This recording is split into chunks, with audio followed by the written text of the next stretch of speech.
Good Saturday morning and welcome to another edition of the award-winning Outdoors with Larry Ray. Brought to you proudly by the Tennessee Wildlife Resources Agency. Now, here's your host, Larry Ray. Hey, good Saturday morning. Welcome to Outdoors with Larry Ray. We talk outdoors every Saturday morning as we roll toward that 24th anniversary show.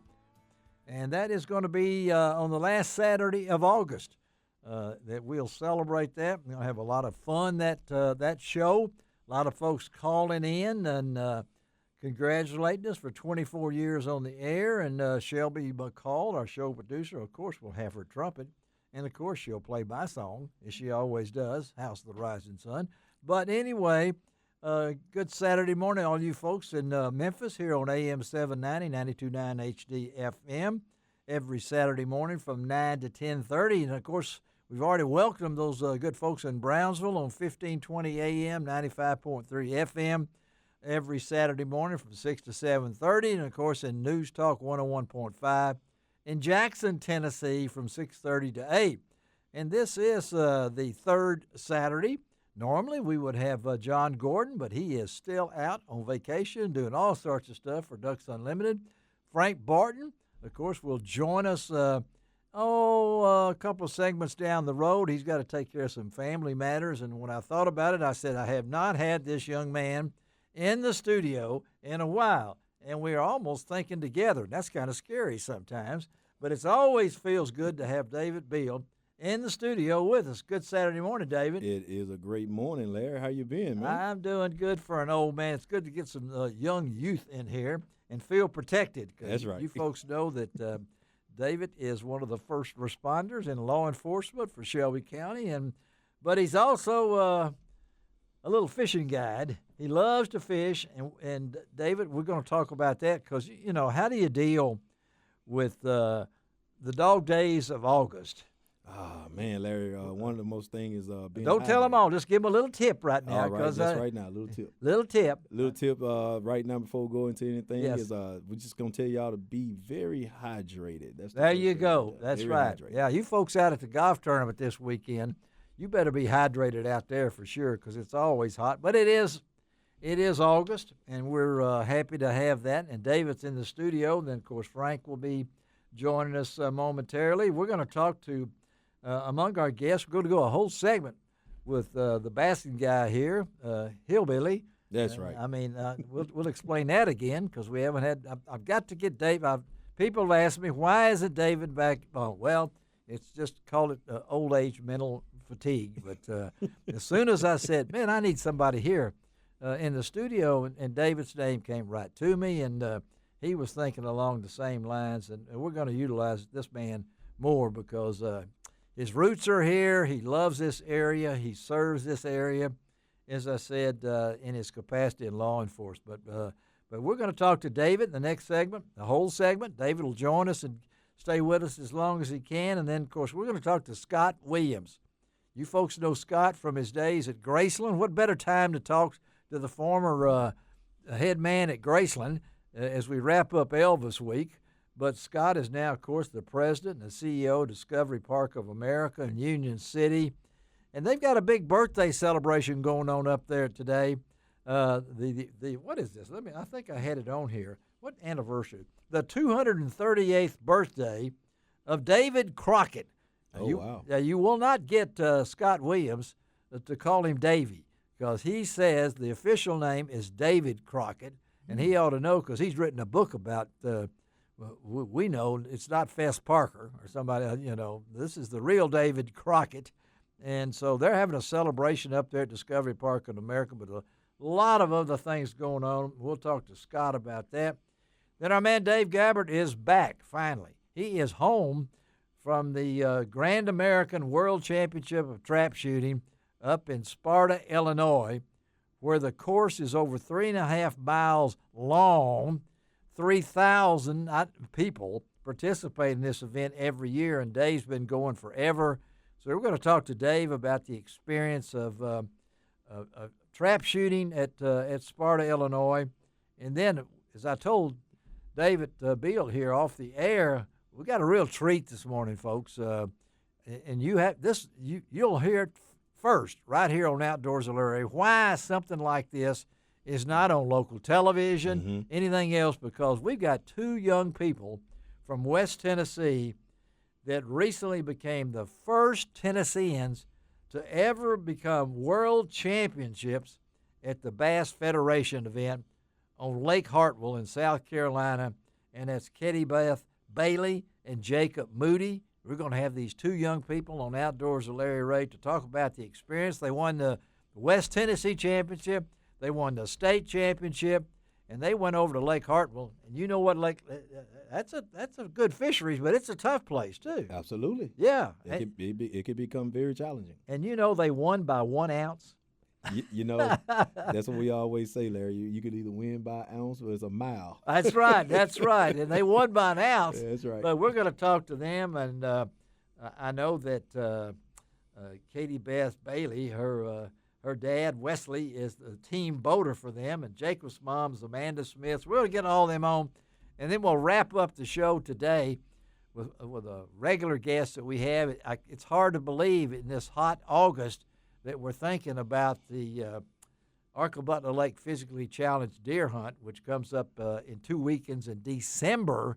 But they have already started the application process for folks that want to participate in this wonderful event that will celebrate its 34th year come this December. We're going to talk to Rob Hoff he is a ranger at the U.S. Army Corps of Engineers field office and at Arkle-Butler Lake. And I know we don't talk about much fishing about Arkle-Butler Lake. Yeah, not anymore. There ain't any fishing anymore, David. You know, we got rid of them. Have you seen what it looks like? Have you driven down and looked at it? It's amazing. The trees that are growing where the lake was, right, and the economic impact that's had on Definitely. our good friends in Coldwater and all that area down there that there's no fishing, and all those slab crappie are gone. Oh, my God. Now you're hurting my feelings. Yeah, yeah.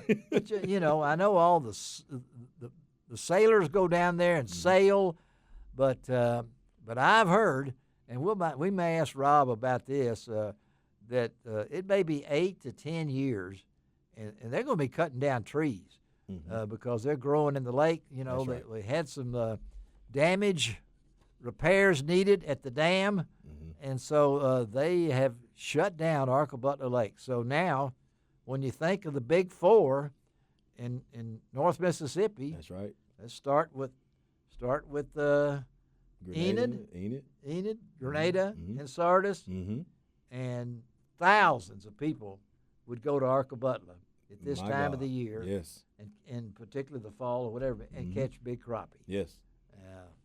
It's a sad time. But anyway, Rob is going to talk about the physically challenged deer hunting, and I know our good friend Frank Barton always helps out down there with ATVs and everything that Frank has supplied to those guys. But, we do have the golf tournament in town, and I'm going to leave right after the show today, and I'm heading to Springfield, Missouri, and I'm going to be up there for the Legends of the Outdoor Hall of Fame this weekend.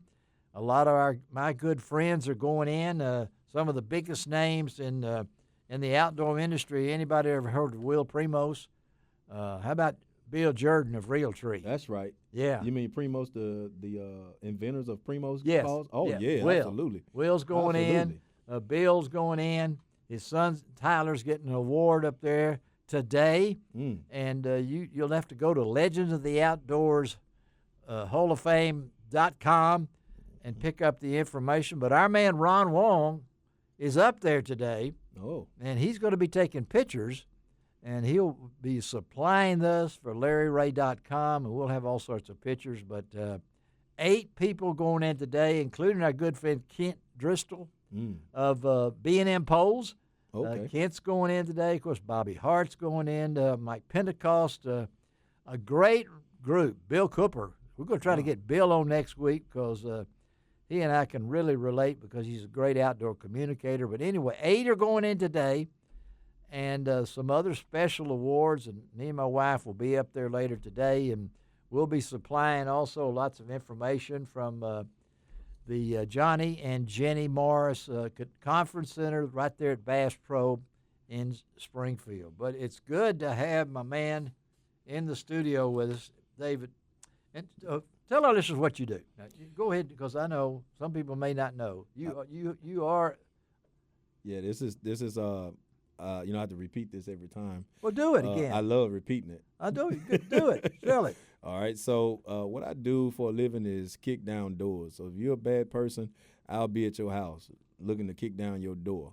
And you serve warrants. I serve warrants. I'm on the warrant department for Shelby County. And how long? It's been my 22nd year. 22 years you've been kicking doors for 22 years? So I was in assistance with it at first. For a while. And then all of a sudden they just wanted me to become one of the guys that actually first in, basically. And your roots are in, we got a couple of minutes. I just want to let people know who David is here in case you've forgotten. I hadn't, but your roots are, you had a uncle or somebody that in Mississippi? Who was that relative that, did you have somebody that?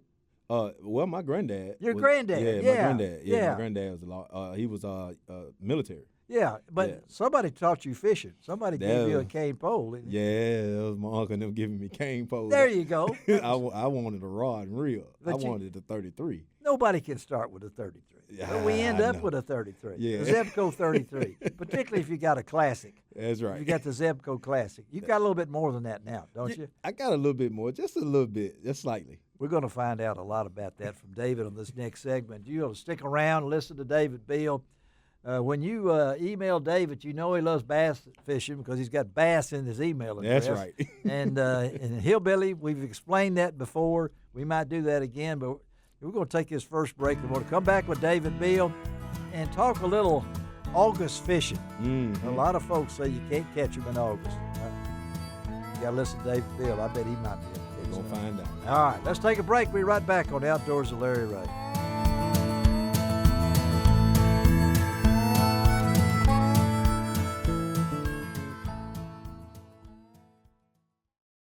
Welcome back to Outdoors with Larry Ray on ESPN 790 AM. Brought to you proudly by the Tennessee Wildlife and Resources Agency.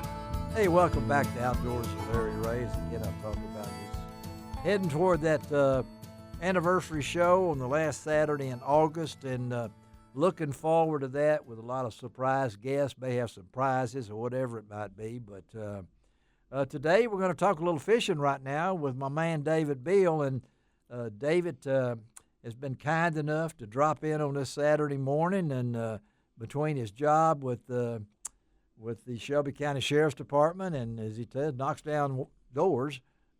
We don't have to do that today, but I really feel safe. Me and Shelby, we're safe today. We got David sitting right here. That's right. Well, let's talk, David. August, and I know. You got to be.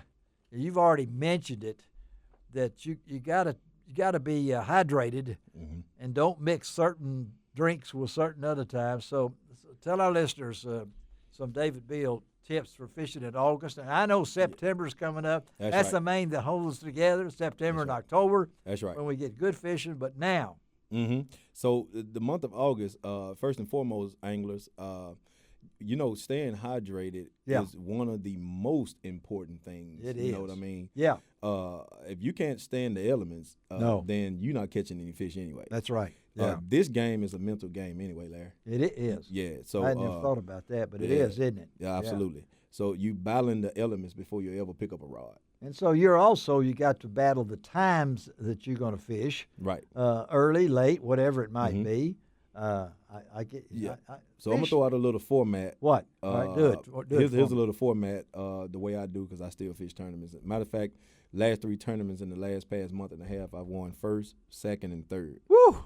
Okay. So it's been a grind, Larry. But, yeah, it has been a grind. I've been at the top of the totem pole. There you go, man. All right, we got to get you. Well, we got to get you an Outdoors with Larry Ray shirt. Definitely. I'm going to get you one. Absolutely. I'm going to get you one. Yeah. With that logo on there, because we're going to utilize. I keep telling him that, but he's got to remind me. Yeah. What size? You small over there?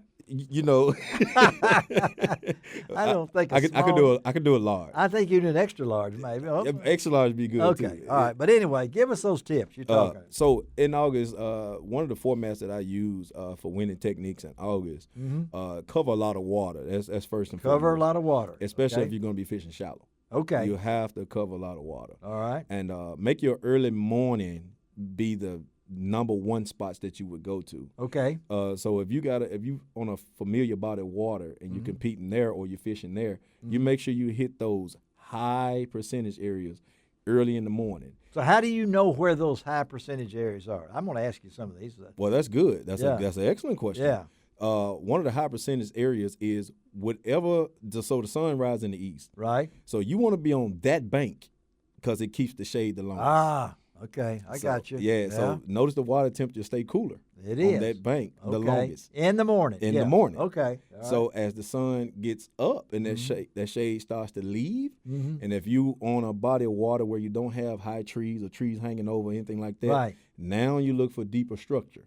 As the water depth changes, because you know that's cools. Where they're going to be, because they're going to try to get cool too. They will move. They will move. They're going to move. Yeah. So you might want to look for that deeper water at that point. But if you're on a body of water that you still have hanging over trees and things like that, it'll concentrate those bass to those little bitty small areas that have a shade pocket. The shade pocket could be big as a bucket. Oh, okay. But it'll be a bucket mouth over there waiting for you. Okay. So you've predetermined that too. You do a lot of scouting, I know. Absolutely. When you can. So there it is. First of all, learn your water. Yes. Learn your areas that you're going to be fishing. Yes. What else? Got to be a high percentage. And then after that, you throughout the day, you kind of navigate through what you would do. It's just like hunting. You know, if you're a hunter, you use that same technique on the lake. Yeah. So you want to know where these deer where are the going trails to. are. Yeah. That's right. Yeah. That's what you want to know. You want to know where they going, where they bedding at, where they feeding at. Same thing with fish. Too bad you don't have a trail camera for fish. Yeah. You know? Well, you know, I might beg to differ. They got this forward-facing sonar I stuff. was going to say that, but that's still not the same as going and put it out and come back the next day and say, hey, they've been coming right through here, hadn't they, though? But they do move around. Yeah. So you want to use that same kind of technique in fishing. You know, you want to know where they're going to feed this time of day. You know, are they going to actually conjugate here, or is they single fish? You know, you have to do that and let the fish tell you that they're doing it. So in other words, if you're catching one here and one there, they probably not grouped up. Okay. Summertime, they don't hardly group up. They don't might group catch up. one or two. Okay. You know, unless you're on deep structure. Okay. You know, that's when they'll group up. And then, you know, you got those shad spawns, in the summertime. And that's when you really got to sometimes it can be really good, but sometimes it's the hardest because feeding all day. What about, I'm not getting ahead of you, but I'm just, these things are going through my head about battle tactics, and then you got to have the right lures to use at a certain time. Yeah. That's an excellent question. How do you? In the morning time. In the morning time, that's what we're talking about. This time of year, you need top water baits. That's what I was going to say. You need buzz baits. You need pop R's. You need walking baits. Ooh, they're fun to catch them on that, too. Oh, my God. Yeah, they are. Now, the thing is, frogs, most anglers don't fish with those top waters long enough, which means they'll start out with it. But in the summertime, one of the key times to pick up your top water is 1 or 2 o'clock in the evening. Oh, okay. It's unreal. It will blow your mind. I've won so many tournaments picking my top water up at 1 o'clock during the tournament or 2 o'clock, an hour before weigh-in. Because I did it in a TBF national championship down in Ferguson. You did. My co-angler was from Louisiana. He saw me pick up that whopper plopper at 135, and he thought, "What are you doing with that?" Yeah. And bang, you know. And he started asking me, "Why'd you do? What made you do that?" Yeah. I couldn't teach him on the water. I mean, you know, but I'm teaching now. That's one of the key times. Why? Because bass do not see a top water none of those hours. It's a different presentation. Everybody flipping. Y'all hear that out there? It sounds simple, but now I understand it. But if he'd have told me that without explaining it, that's right. Because some people are too stubborn. That's right. They're going to stick with what they and it doesn't do any good. And you'll think, well, So you've actually made some good catches. Almost in midday. Yes, here recently. Wow. Okay. You know, first place, second place, third place. Yeah. That tournament where I had that first place win. Yeah. I literally picked up that buzz. I love a buzz bait this time of year. Buzz bait. Yeah. I love it. Big one with the big blade, make a lot of noise. You know, and it causes reaction strikes, brutal reaction strikes. At 1 o'clock, 1:45, 2 o'clock in the evening, they don't ever see those kind of baits during those hours in the summer. Well, they're going to know that that's David Beal up there they fishing definitely now. know it's me. They're going to say, that's got to be him. He's back again, you know. We're supposed to be easy here. Let us go with this. Okay. Yeah. So we're doing that, but you also got to be a little bit the weather, the heat, and you might get a thunderstorm if we need some thunderstorms right now. But at the same time, water temperature, David. Yes. Well, talk about that. I got a story about the thunderstorms. The one I actually won first place, it was actually thundering that morning. Matter of fact, it was thundering so hard we were delayed. Oh, okay. Lightning everywhere. You know, I'm scared to pick up my No, rod. don't go out there. No, David. A life jacket won't help you when it's lightning. No. Okay. So one of the biggest fish I caught that day was a 4.5. Actually, it was my first fish of the morning. And what I did was, it was thundering so hard, I called myself, gonna go and get up under a bridge. So we blasted off, and I ran to this little slough, and I got up under the bridge, and I was just sitting there. And my silly self, I thought, well, lightning bolt can't come up under the bridge. Well, I pick up my rod, and I get to flipping under this bridge, and bang, I catch a 4.5. And from there, my day went on. It was a very tough day. I only weighed in 4 fish, taking first place. That's how tough that tournament was. But I covered, 50 miles of water. You did. For them 4 bites. All right. So, but the water temperatures now are 80s, yes. I guess. You know. They can get up to 88, 89 degrees by 10, 11, 12 o'clock. Well, what about tactics of water temperature? All right. So tactics with the water temperature. You know, a lot of guys still want to power fish during that water temperature being that hot when it's shallow. Right. One of the most things you can do is actually slow that thing way down. That's what you got to do. As a matter of fact, Larry, because the fish is slowing down too. Yes. Yeah. Here's one of the things that most anglers don't think of. Wintertime, most anglers think slow down, right? Right. Well, you use winter and summer patterns almost the same. Okay. So wintertime, you slow down because fish are lethargic, right? Okay, yeah. Well, no different in the summer. Okay. When that water's really hot, them fish get sluggish, especially bass, because they opportunists.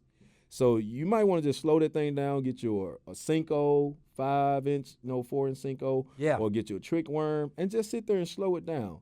And let them fish, let it kind of fall to them. You know what I mean? Because they don't know how to do no chasing. It's hot. People think they chase, during the really hot time. No, and you got to have patience. Yes, absolutely. A lot of people don't give enough time to a certain area. I mean, I've been with guys, and I've literally lost my life jacket. One guy, I just barely got my lure in the water, and he was gone again. I'm not going to tell his name, but he's a real well-known angler.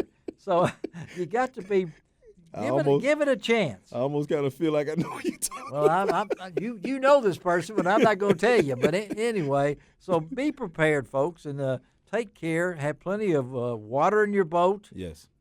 Make sure that you not alcoholic beverages and things along this line. Watch the weather. There's no excuse anymore for not knowing what's going on with the weather. Everybody's trying to get you to get their app. I'm gonna give you something I'm gonna get a listener a good hydration. What?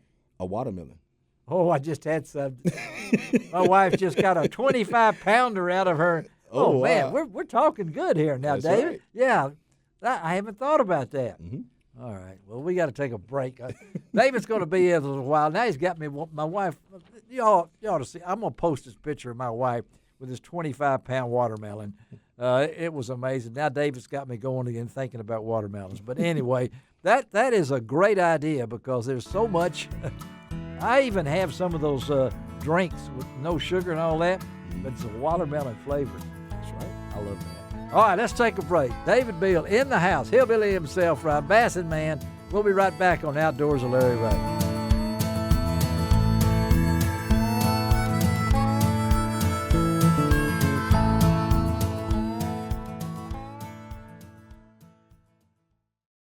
Welcome back to Outdoors with Larry Ray on ESPN 790 AM. Brought to you proudly by the Tennessee Wildlife and Resources Agency. Hey, good Saturday morning. Welcome back to Outdoors with Larry Ray. As again, we roll toward our 24th anniversary show coming at the end of this month. And it's hard to believe 24 years ago, I just retired from the commercial appeal and said, let's do a little radio show. Maybe it'll last a couple of weeks or so. Well, we're rolling and looking forward to that show on the last Saturday. But David Beal sitting in the studio with us this morning. Frank Barton will join us momentarily. But next guest is a special guy that's been on the show. He has the misfortune to be at a special place. Yeah, I does. He is at the Discovery Park of America. Of course, you folks know Scott Williams from his days at Graceland and things along that line. But there's a special day going on today up at Discovery Park of America, and it is the birthday, the 238th birthday of who, Scott? Mr. David Crockett. Now, and you said that, and I want my listener to know that he did not say Davy Crockett. That's right. If you've got to read his book, and the name of that book, Scott, was? It's Come on, Scott. You caught me. Here we go. It's The Accidental Fame and Lack of Fortune of West Tennessee's David Crockett. There you go. All right. I didn't mean it's to a mouthful. It is a mouthful. Before I say it. But you do call it David Crockett. I mean, that's right. Nobody called him Davy Crockett during his lifetime unless they were insulting him. So it was considered an insult, like little Davy Crockett, to make him feel small. And so today, the birthday, 238th birthday at Discovery Park. So what's going on today? And then we're going to get into so many things are happening. If you have not been to the Discovery Park of America, right up I-69, it's someday going to Chicago, I think, but right out of Union City, what a treasure this place is, educational, whatever it might be. But what's going on today for folks that want to drive up, Scott, and be a part of this birthday celebration? Yeah, we've got all kinds of celebration elements for David Crockett. You know, we have free cupcakes. We have David Crockett impersonators. We have authors talking about David Crockett. But then even if you're just interested in the early Tennessee settlers, we have people who are doing woodworking and blacksmithing. We have axe throwing. We have Native Americans. Axe throwing. Axe throwing. That's right.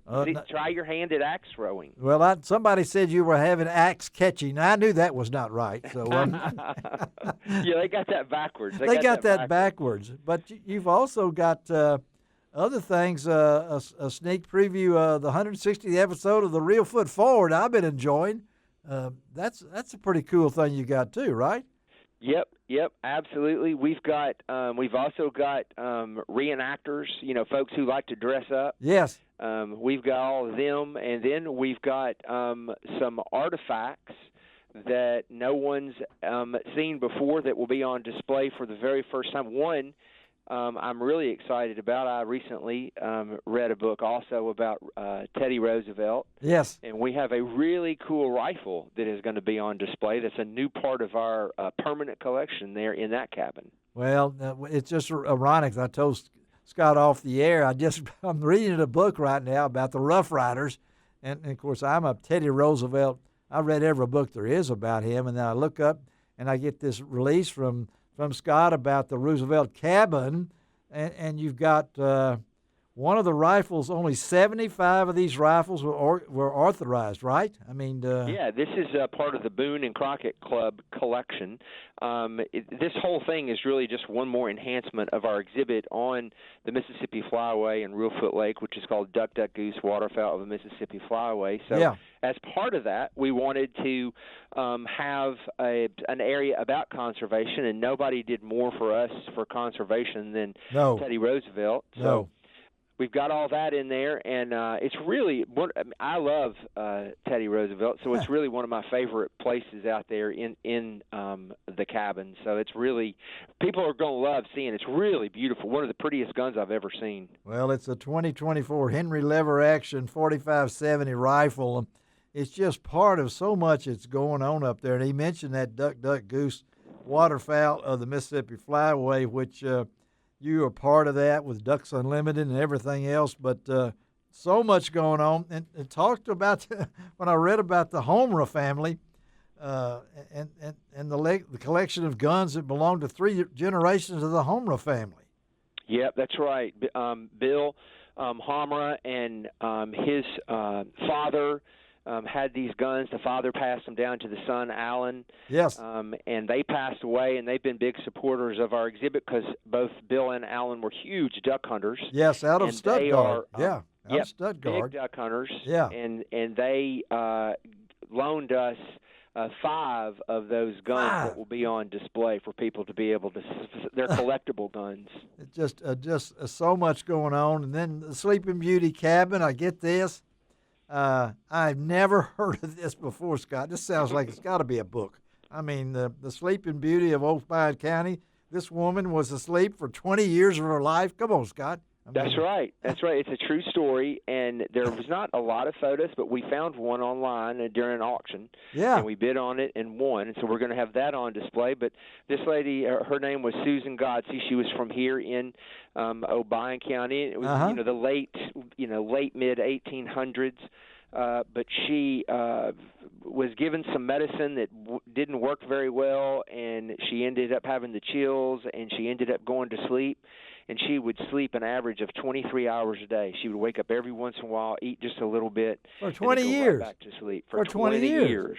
Yep, 20 I tell years. you what, you think Discovery, and if you go to Discovery Park of America, I guarantee you're going to discover something. That's for sure. I still do every single day. I discover something new that I didn't realize before. So it's a great place for people to, no matter how much you think you know, you're always going to learn something else at Discovery Park. And that was the Kirkland vision, wasn't it, Scott? Yep. I mean, to the layman person that has never been there, shame on you, because you've now been open how many years, Scott? This is our 11th year. And you've had how many visitors so far over that? Well, we have about 275, 280,000 a year. So, we're way up in the millions now. And you've got so much scheduled. There's so much else going on that we could almost have Scott Williams on here once a month. And I do recommend. I know they've got a website, but everything I get from Scott and his great staff and that he has up there, it goes straight to my website, LarryRay.com, Scott. I just wanted you to know that. And, we appreciate that. Because so much is going on. In fact, give us a little preview of the fall. What we got besides David Crockett today? The thing that's coming up that I think everybody, if you're only going to come to one event, you need to come to the Northwest Tennessee Native American Educational Powwow that we have here at Discovery Park. It's September 19th through the 22nd. The Saturday is the biggest day, but there's things going on all 4 powwow. of those days. All right, so the powwow, we think you're going to have Native Americans, I guess. Native Americans come here from all over the country. Last year was our first year. We had 75. Oh, man. We're expecting more than 125 Native Americans here this next one. They compete in dancing, storytelling, in costume. I mean, it's incredible. Not only do they compete, we have the whole front lawn where we have concerts and things. We turn that into the competition area. What? There are teepees on display for people to see. There are about 25 different vendors who bring their goods from out west, authentic Native American goods, and they sell those. And we have fry bread for sale. It's just an amazing experience for people around here who don't get that much opportunity to go to powwows and things like that. So it's a one-of-a-kind experience that I just highly recommend. It's one of my personal favorites of the year. And it's coming up September the 19th through the 22nd. Is that right? Yes, the 19th through the 22nd, with Friday being the day. We do expect a lot of people here, so people just need to come and be patient. And we have actually rented the parking lot across the street, and we're going to have shuttles that take people back and forth. So it's just going to be an incredible experience that I highly recommend. I don't know, Scott, you've done this, and you guys got us. Do you sit around and think of things that happen? I'm just amazed at what you guys do up there at the Discovery Park of America. It's got to be planned well in advance. So talk about the process to bring something like this to Obion County. Yeah, we definitely try to make sure we have about 14, we call them tent poles. We have 14 events that we call tent poles that are sort of our main events that we put all of our blood, sweat, and tears into. You know, the fact that Robert Kirkland gave us this $100 million facility, yes, he did. Yeah. You know, gives us a super head start. And then we just try to figure out how can we use our resources and best serve our region.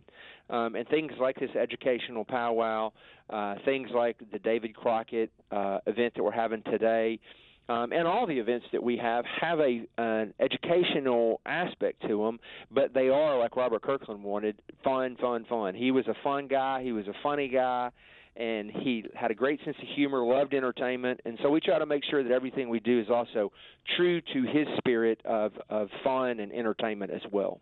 Hey, when you think of events, and give them that website, discoveryparkofamerica.com, right, Scott? Yep, that's it. It's just look real on calendar and you'll see what we have going on. Yeah, because they've even got a pediatric day, I tell you, Scott.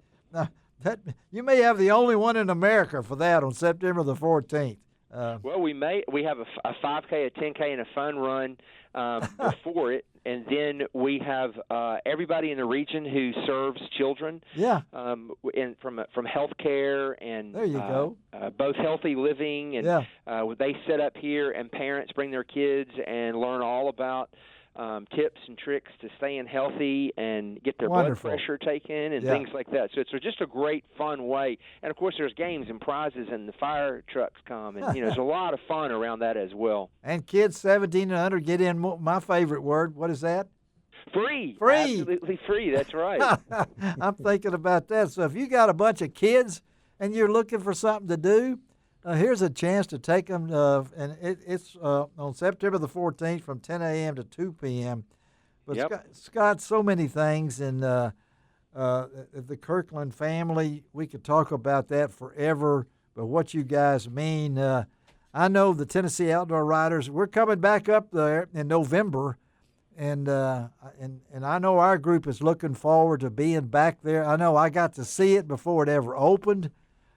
Back in those days, and it's a continual process, isn't it, Scott? That always trying to come up with ways we can serve the community using this great gift that we have.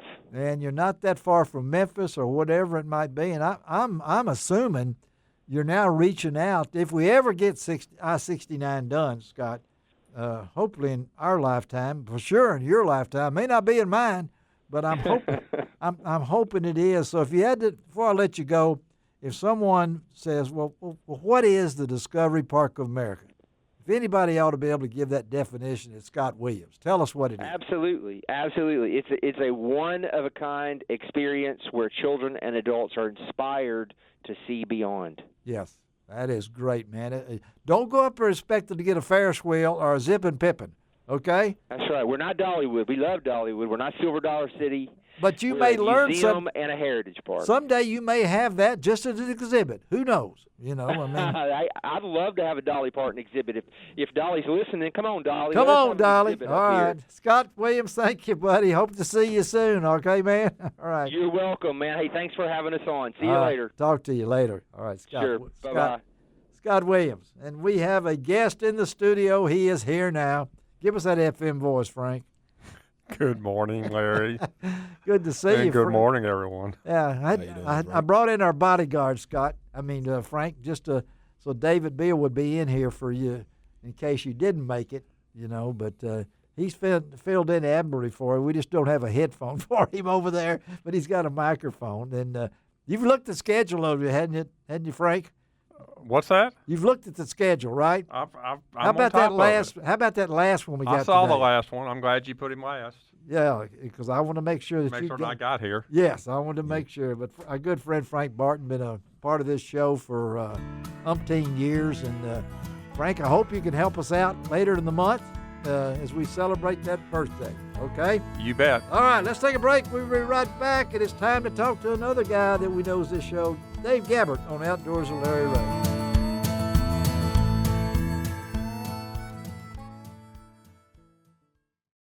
Welcome back to Outdoors with Larry Ray on ESPN 790 AM. Brought to you proudly by the Tennessee Wildlife and Resources Agency. Hey, good Saturday morning. Welcome back to Outdoors with Larry Ray. And yes, Frank Barton is in the room. Always take care of them grandkids like Nolan. Take care of them kids. That's an important part of your life, right? How many grandkids you got now? I have 2. You have 2. They've got 1, don't they? Right. Franklin and Nolan, my 2 grandchildren. That's the 2 grandchildren. So Frank is in the building. David Beal has given up his seat to Frank, and he's sitting on the ground just about over here, but he's okay. David Beal, thank you, buddy, for coming in with us this morning and filling in, and we're going to use David a little bit more. John Gordon would normally be here, but he is busy time at Ducks Unlimited right now and doing all sorts of stuff for DUTV and the podcast and everything else. But as we look forward to the 29th of August and our 24th anniversary show, Frank's going to try to be in here, and David Beal's going to try to be in here. And we're trying to get the man from Lexington, Tennessee to actually come down. We are paying his mileage. Frank's going to chip in. All of us going to take up money to try to get the one and only Dave Gabbard in the studio.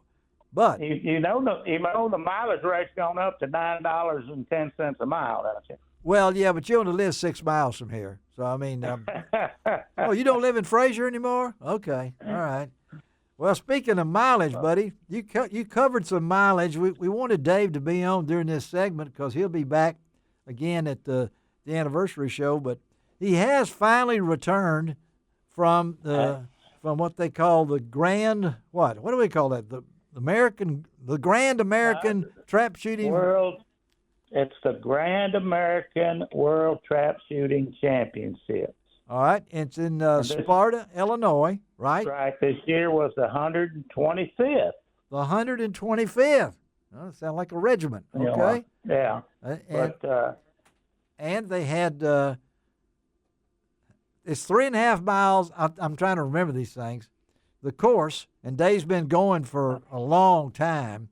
10 days, Dave, or almost 2 weeks, right? I mean, right. It's almost, yeah. Mm-hmm. It's almost like when Frank goes to the Master Nationals Championship coming up in Paducah in September. You'll be gone for how long, Frank? It'll be about 2.5 weeks. 2.5 weeks. Only because it's just a half-a-day drive. It's only a half-a-day drive. But now Sparta, Illinois really is not. How far is that from Lexington, Tennessee, where you live? It takes me 5 hours pulling my camper to get up there from my driveway to my camping spot. Well, that's about as long as it's going to take me to get to Springfield, Missouri later today when I head up there for the Legends of the Outdoor Hall of Fame, and you'll hear more about that next week. But we'll talk about the experience. You've been going a lot of times. You know, and they call it the World Championships because, it's not only shooters from the U.S. and Canada come, but, this year, I got to talk to shooters from Australia. Australia, okay. The United Kingdom, England, New Zealand. Very large contingents of shooters that come up every year from Brazil. From Brazil, okay. Right.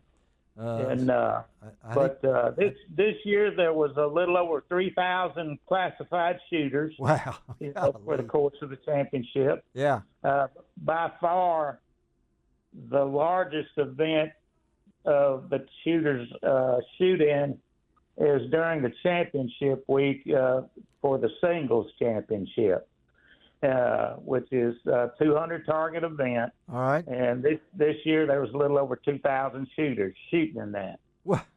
And so out of those 200 targets, yeah, 37 of those shooters ran 200 targets straight.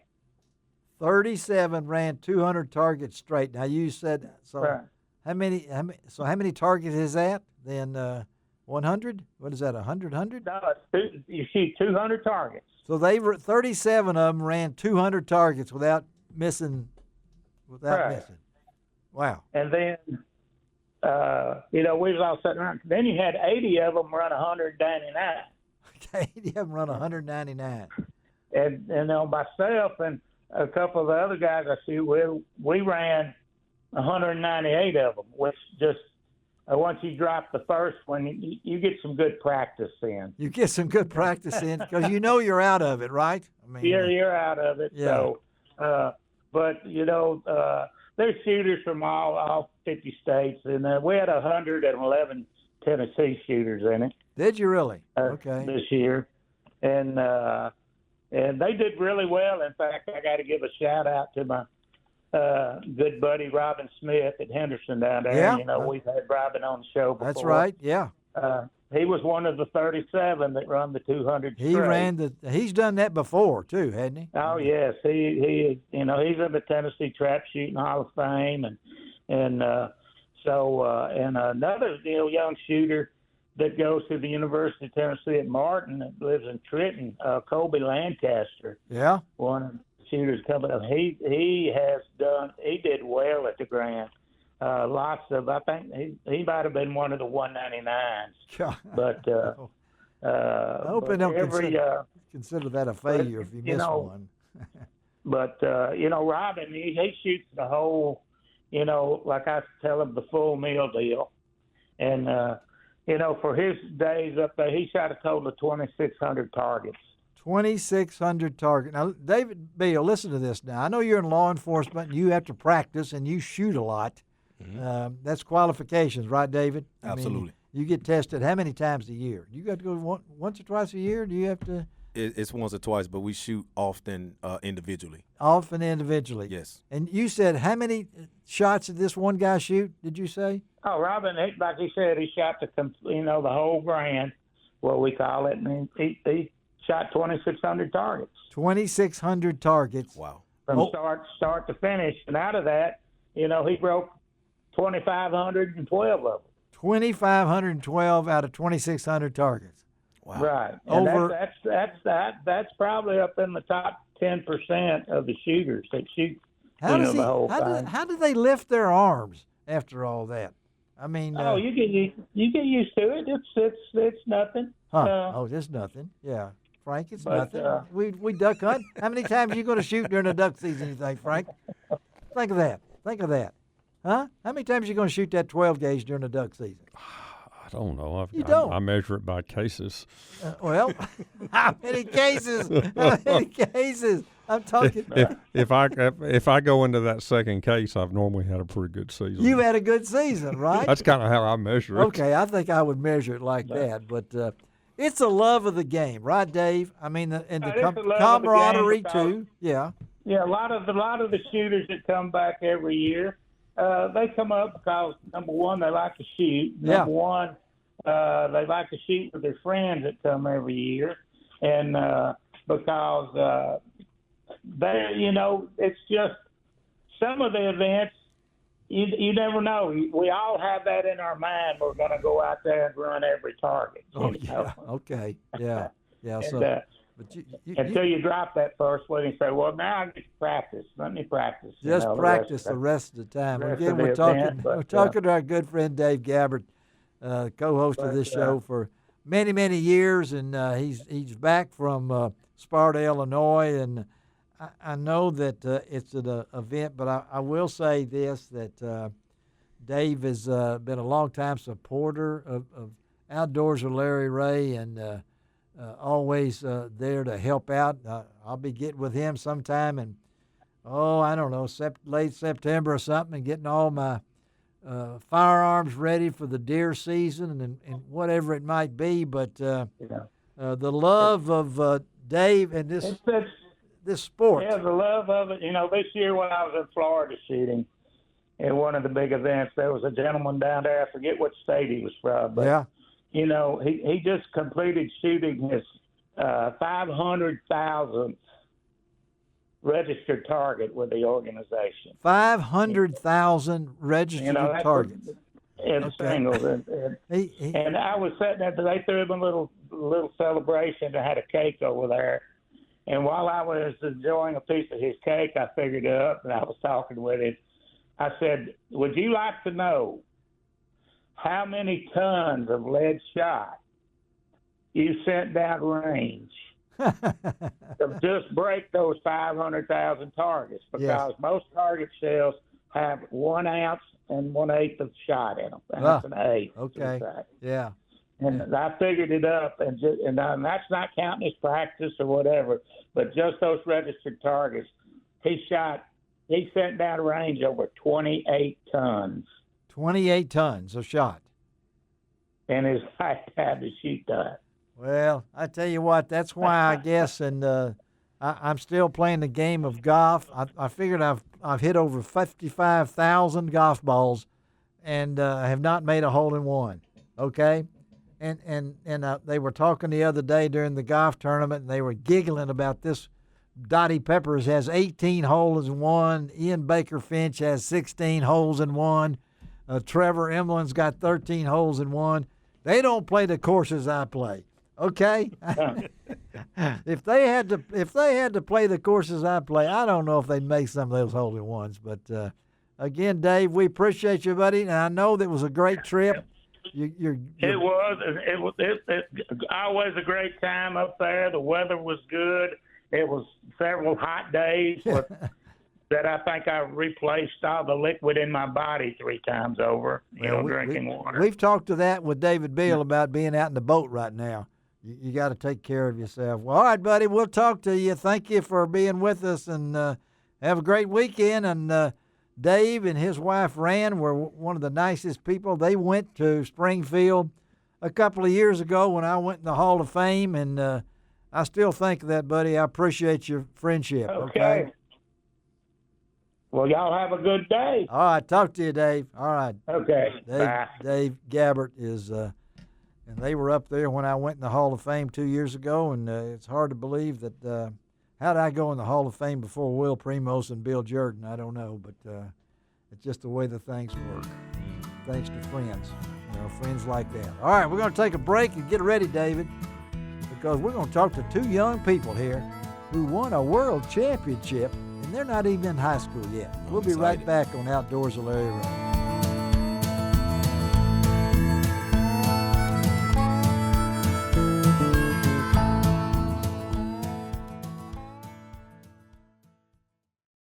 Welcome back to Outdoors with Larry Ray on ESPN 790 AM. Brought to you proudly by the Tennessee Wildlife and Resources Agency.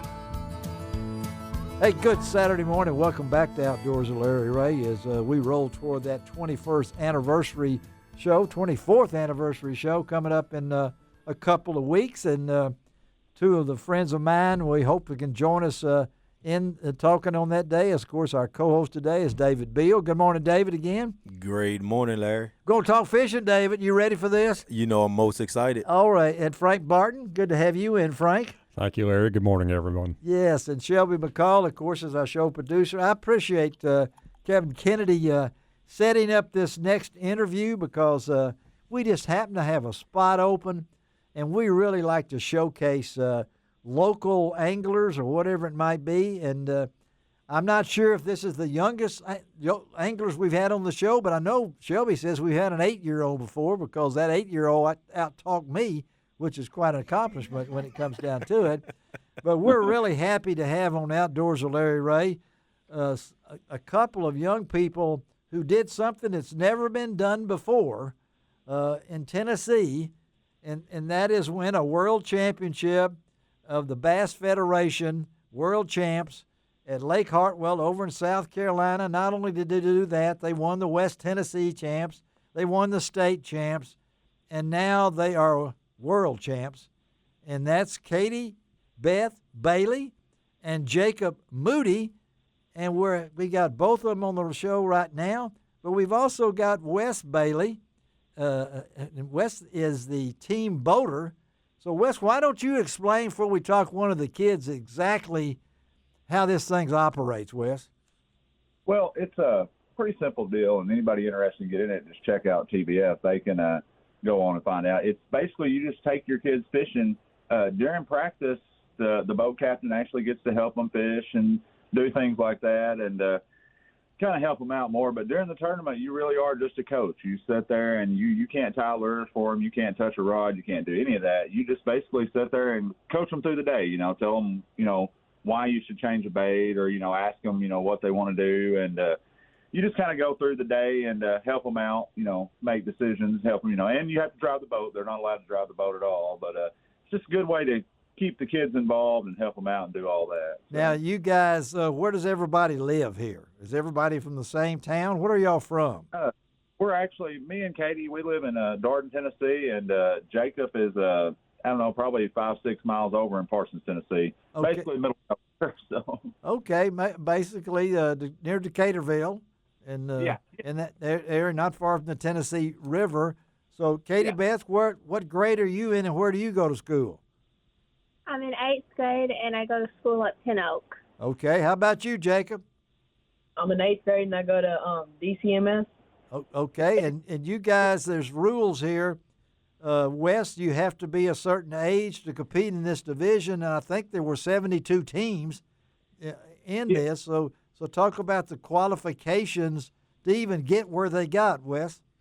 Well, you have to compete against all the 8th grade and under. If I'm not mistaken, I believe you can start once you're in 4th or 5th grade. I would have to double check on that, but you can start pretty young. Okay. And it's 8th grade and under. There's around, I want to say, 12,000 teams nationwide, wow, and you qualify for World Championship by competing on the state level. You compete in your local trails. The West Tennessee Trail is where they competed, and they won the points there, which gave them a berth to the World Championship. And then they also won the Tennessee State Championship. Every state in the United States has a championship for this.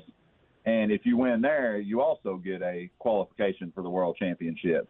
So they actually double qualified. They was one of the first teams to double qualify like that as well. So, but that's how you kind of get started. You just find a local sanctioned trail with TBF and talk to the director, and they get you started in it, and you just start working your way up from there. So. And these are the teams, Katie and Katie Beth and Jacob. Let me ask you, Katie Beth. I'm assuming that your dad got you fishing, right? I mean. Yep. So why do you like fishing? It's quite fun. I get to hang out with my dad and like seeing all the scenery and running fast in the boat. Oh, there you go. Yeah, yeah. What about you, Jacob? Who got you into fishing? It's one of my mom's friends. Yeah. He bought me my first fishing pole, and we went down, caught some stripe. I hooked onto a gar the first day, and then I started fishing almost every week after that. After that. So how old were you when you caught your first fish, Jacob? I was real young, but then I didn't get to fish for a long time. So you had to be, how old are you now then? I'm 13. And Katie Beth, how old are you? 13. Okay, let me ask Jacob. I understand you caught the 4-pounder, 4 pounds, 15 ounces. Is that right, Jacob? Yep. Okay, what did you catch it? What kind of bait you used? A Carolina rig. You did? Okay. Did you know it was going to be a good fish? Well, not until I seen the back. They all fought real hard. They did, yeah. I bet they did. And to win, what does this mean to you guys? I mean, Katie Beth, talk about what it means to you to be the first Tennessee team to ever win this and be a world champion. What does it mean to you? We accomplished something quite impressive in our first year of fishing, and after we zeroed our first tournament and ended up winning world championship. And staying up there now is the way I understand it, Wes. This is not on just a championship, but we get some scholarship money out of this, right, Wes? Yes, sir. Yes, sir. Each kid gets a $3,000 scholarship toward college of their choice, and that's the thing. The scholarships can go toward a 4-year program, or if you want to go to a tech school or something like that, they can go toward that as well. So yeah. Well, and you won it real close. How did that go on the stage? Did you know, Katie Beth? Did you know you were going to win? Or how did that come about? You only won by an ounce, so talk about that. I had a great feeling that we were going to win. I started getting nervous, and seeing those boys run up on the stage, I'm like, Then how many girls were in this competition, Wes? You think? There was 3 other girls besides Katie. There was one girl team, and then there was one other co-ed team. So. Okay, so how did Katie Beth? How did you and Jacob? Y'all been friends for a while? How did y'all team up? Well, my mom one day, she said, "I got a guy. He might give you a little bit of some bait." And we started. I'm not sure how it went, but like he eventually mentioned like tournament fishing. Yeah. Then he paired us up, and then we just. You've been fishing ever since. What kind of partner do you have there in Katie Beth? She a good fisherman, Jacob? Yeah. How about you, Katie Beth? Is Jacob pretty good? He's definitely all right. So where do you go from here now, Wes? I mean, they've won the world championship. Are they now too old to compete next year? Where do they go from here? They go to maybe the next division? Is that right? We've got one more year in the juniors. Oh, man. For the juniors. So we've got one more year to prove again that we belong right here where we're at. So we're going to try to do it. New season starts August 24th up in Paris, Tennessee. So that's their first tournament. So we're going to go out there and do our best to do it again. So that's amazing. Yeah, so you've got enough now. So everybody's going to be after them. I mean, that's right. It's David Beal. Dave, you listen to these kids. What do you think about this accomplishment, David Beal? I absolutely think it's marvelous. It's a marvelous thing. I got a couple questions, though. I'm so excited because, as Larry Ray knows, and everybody knows in the Mid-South, I love children, yes. First and foremost, and especially when it comes to fishing, children with fishing. Yeah. Katie, I got a question for you. How do you feel as a young lady competing out there against most boys? Yeah, good question, Katie Beth. Yeah. It feels quite good. Yeah, so no discrimination there. No. Yeah, because both my daughters fish as well. There you go. He's got two daughters too, Katie Beth. Okay, that's what he's getting around to. That's what I'm getting around to. Yeah. So don't feel intimidated. Never. I don't think she's going to be intimidated. Yeah. Wes. Right, Wes? This is your daughter. How many kids you got, Wes? This is my only one. Okay. All right. So you're teaching her the right way to experience this. And what about you as a dad, Wes, to see your daughter on stage and being a world champion? I've fished a bunch of tournaments in my life. I've been fishing since I was. I thought you had. Yeah. Uh-huh. I've never been as nervous, and I've never been as emotional as that day. Literally. I mean, I went through. So the way the rules work on this thing, we're not allowed to tell the parents or anybody what they have. Really? So I'm sitting over there in the stands waiting on this weigh-in, and I know exactly what they've got because I've been in the boat with them. Well, I can't tell moms. I can't tell anybody. And I'm sitting there waiting on these 15 finalists the final day, and I'm a nervous wreck. I fished a championship myself, and I wasn't as nervous that day as I was waiting on these kids to weigh in. So well, it's understandable, and again, congratulations to you, Katie Beth, and to you, Jacob. And I've been around a long time here, and I'm gonna stick around a little longer because I want to see y'all do some more. Okay, that's right. I hope this is our only interview. I hope we get to do this again next year when they got another trophy in their hand. I got your number, Wes. We're gonna keep up with them. They're gonna be. Outdoors at Larry Ray is going to be their luck charm, okay? I mean, we appreciate that. When they get to they need a PR person. We know where to look, right? Okay. Yeah. All right, guys. We appreciate y'all being on the Days Radio Show, and again, congratulations, Katie Beth and Jacob, and don't let it go to your head now, okay? Hey, Larry. Pardon? One thing I want to say. This is Kevin Kennedy. Hey, Kevin. Yeah, buddy, say it. Let these kids tell you what practice they did on Monday. They got up there for a day and a half of practice. Ask them about the practice hours on Monday. All right, before we let you go, kids, tell me about the practice on Monday. 12 hours, daylight to night.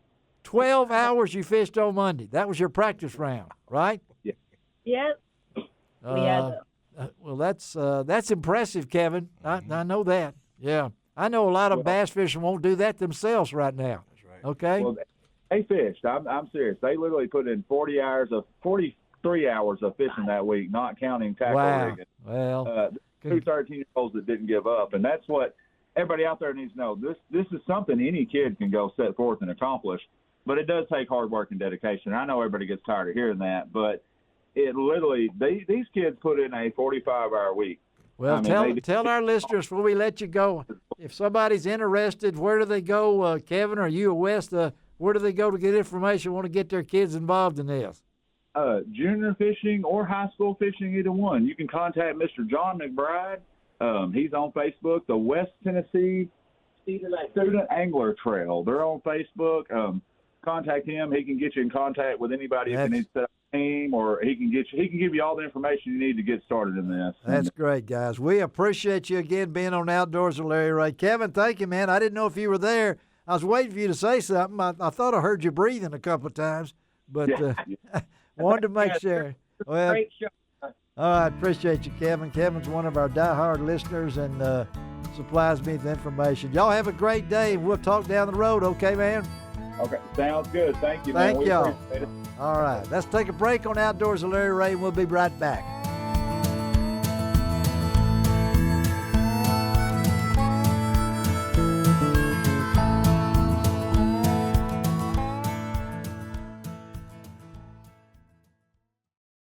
Welcome back to Outdoors with Larry Ray on ESPN 790 AM. Brought to you proudly by the Tennessee Wildlife and Resources Agency.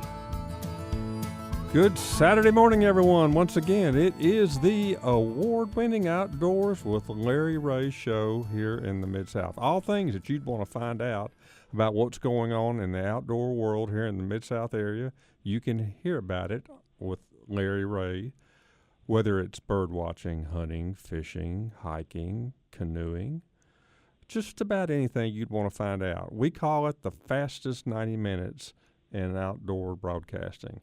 And so now, without further ado, the one and only, the oracle of the outdoors, Larry Ray. Oh, John Gordon, eat your heart out. I mean, you should have been here because Frank was in rare form here. We appreciate not only Frank being part of this show once a month, and we will say that his slot next month in September, he'll be reporting from Paducah, Kentucky. And if everything works out, well, Frank will be at the Master Nationals Championships up in Paducah, and he'll give us a report from what's going on up there from Paducah. But we appreciate Frank being in on the third Saturday of each month. And Frank knows this next guest. I know this next guest, and I've been involved in this thing since it was first started, and it's hard to believe 34 years ago we had the first ever Arcabutler Lake physically challenged deer hunt, and we're already taking applications right now. And who better to talk to about this wonderful event? And it just happens that Frank Barton is in the studio, which really coincides with Frank's passion for this event also, because he's been involved with it through ATVs or whatever it might be, and taking pictures for our website, whatever it might be. But we're happy to have Rob Hoff. He is the Natural Resources Specialist at the field office for the Corps of Engineers, Arcabutler Lake Field Office. Good morning, Rob. Good morning, Larry. Good morning, Frank. Tell him good morning, Frank. Good morning, Rob. There it is. And so we're underway with the application period, right? Right, Rob? Yes, sir. We got the applications out now, and they'll be out all the way through the 8th of November. 8th of November, and for those of not familiar with this wonderful hunt, give them kind of a brief synopsis on what this thing is, Rob. All right. Yeah, so this hunt is designed to take physically challenged hunters out into the woods. We take all ages, youth all the way up to elderly, men, women. It's just a great event. Anybody who has mobility issues, paraplegic, quadriplegic, ambulatory with the use of braces, amputees. We've actually got a few guys that are completely blind that have hunted in this hunt. So amazing. Yeah. Yeah. And the qualifications here they've opened the door to people that some people must say, well, I'll never get to do that again, or whatever it might be, whether it's an injury from an accident or whether it's a armed forces injury, whatever it might be. And they have these the first and second weekends in December. This year it'll be December the 6th through the 8th and the 13th through the 15th. And Rob, the thing about this is maybe not just who shows up, but it's the volunteers are so important, aren't they, Rob?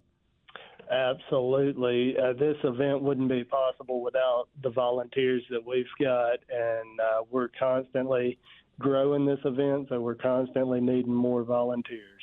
And Frank, jump in on that, because your firsthand experience, the first time you went down there or just offered an ATV when you were a working man, I don't mean that as a derogatory comment, but you are retired, but there's still a special event for you, right? It is. I started off just donating ATVs for them to use for my business, to side-by-sides primarily, because they had you got to get these hunters out in a relatively short period of time, and it does take more effort because of their physical limitations. So, and then I started bringing my own and just helping. I'm just a chauffeur. That's what I tell folks. I just go down and I just chauffeur people in and out. What hits you, Frank, when you go to this event? What's some of the things that jump out at you? Well, the thing that I tell folks is their passion for hunting and the outdoors is exactly the same as all the rest of us.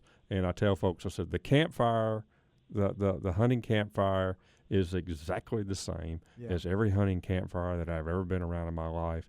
The only difference that you might say is the hunters out there roll up in their chairs. They do, yeah.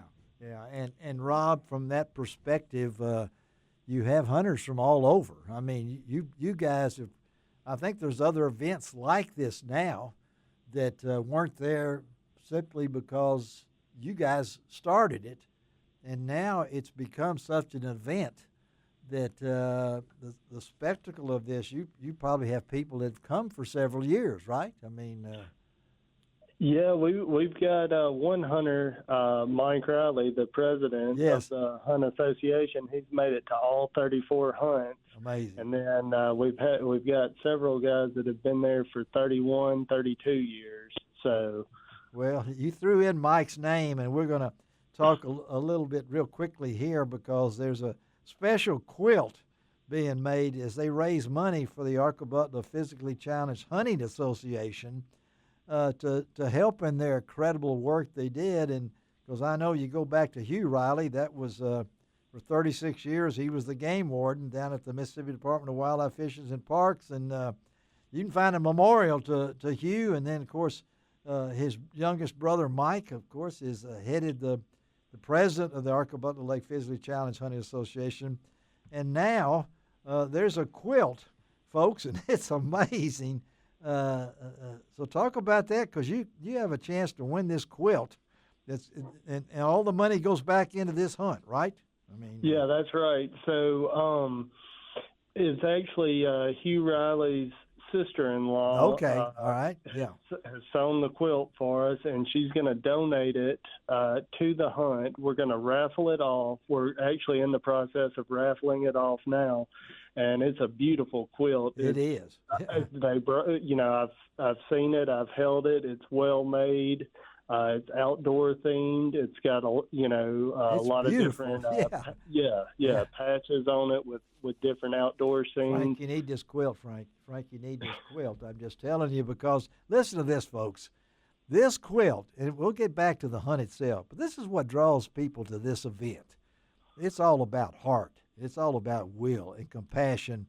This quilt will raise enough money to buy 14. Here's what they're going to do with this. And you wouldn't think they're going to buy, 14 T-bone steaks or something like that, or, a lawn chair or something. This will buy 14 twin mattresses for the deserving handicap hunters. Oh, yeah. There's a bunkhouse. Well, there's a bunkhouse. It used to be a bunk tent. But now it's a bunkhouse, and they're raising money for mattresses. Hey, folks, if you're listening to Outdoors with Larry Ray, you need to contact Rob or somebody like that and tell them I want that, and just give them the 14 mattresses. Okay, I mean let's show our compassion for this, because Rob, that's just what this event is all about, isn't it? Oh, yeah, absolutely. It brings so many people together. It's an amazing event, and the goal is to raise enough money with the raffle tickets from the quilt to buy those mattresses. But if we get some donated, that would be even better. Yeah. We could put that money towards other things to make this hunt better than it already is. Well, I know it is so. It's held at the Dove Patton area down there, which is not deer hunted, right? I mean, it's still in the same location, right, Rob? I mean, yeah, that's correct. It's all in a no hunting zone. And really, Arkabutler Lake, I don't know if we can even say that. There is an Arkabutler Lake, because you guys are in such a quandary with that going on. And here's an event that will be so positive, and we don't, everybody's missing your lake, Rob. I can tell you that. And I know you are too. I mean, with what's happening there with the dam and everything. But this event here still draws people together, doesn't it? Absolutely, and the issues with the dam don't have anything to do with this hunt. It's not going to affect it in any way, and we're still trucking along just like we always do. Well, you guys are good truckers, I know that, and the event itself. So you've got, folks, application period runs through November the 8th at 3 p.m. So how do they get applications, Rob? So we've got a Facebook page, the Arkabutler Physically Challenged Hunt Association Facebook page. Okay. You can call my office at 662-301-4565, or you can email me. And if you want to post that email address up there. I will. I will. This will all go on LarryRay.com. We'll have all the information. And this is just the first time, Rob. We'll be talking to you later before the event and do what we can to support it like we've done every year for all these many years. We've been on the radio, 24 years, and even before that when I worked for the paper. So it's on our list. Okay, buddy? All right? All right. Looking forward to it. Thank you, Rob. Have a great weekend. All right? All right. Thank you. Just a wonderful event. I know it's near to Frank's heart and mine too. But let me tell you about next week's show. Ron Wald will be back in studio next week, and we got some special guests, folks. We may have a doubleheader of two of the biggest names in professional bass fishing. That looks promising. I'm just going to tease you on that, and we're going to have a couple of guests from the Legends of the Outdoors Hall of Fame going on up in Springfield today. So a lot of things happening as we go toward 2 weeks from now. We'll have our anniversary radio show, and maybe we might give away something. I don't know. That may work out. Shelby McCall, thank you for taking care of us.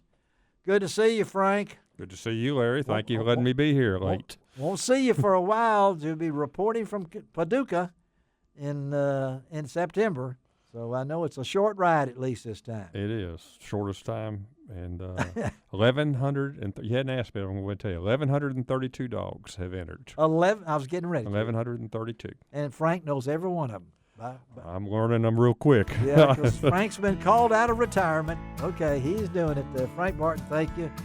All right, this is Larry Ray reminding you I do each and every week. What? It doesn't cost an extra cent to be a good sport. And what else, Frank? God bless the USA.